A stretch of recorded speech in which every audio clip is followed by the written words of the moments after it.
Good afternoon, everybody. Colin here with Techout, and today we're going to be looking at this Pitaka case on my Z Fold 5. Had this for the iPhone as well. A little bit of a different color scheme here on my Fold 5 case, but really loving this case. I've got a Aramid fiber case for, from later case for the Fold 5 as well, and I really love these cases. They really fit nicely on the phone with the front bezel going around here, and then the back. Very thin case here.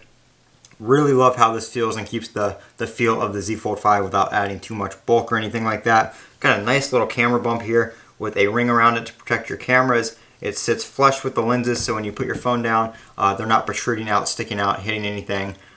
So it's available in a couple different colors, but here we have the kind of red stitching right here with the kind of tannish dark white right here on the left, and then black all over the rest of the case. So very nice case from Pitaka. I'm going to leave a link to this in the description where you can pick one up on Amazon. But we've got nice cutouts here for your fingerprint sensor, volume buttons, all that kind of stuff. You've got a microphone, USB-C, and your speaker cutout down there on the top half, as well as up here on the top you've got your microphones and you've got your speaker cutout. So just a very nice overall feeling case from Pitaka. Thanks for sending it out. Like I said, I'll leave a link down in the description where you guys can pick one of these up for yourself.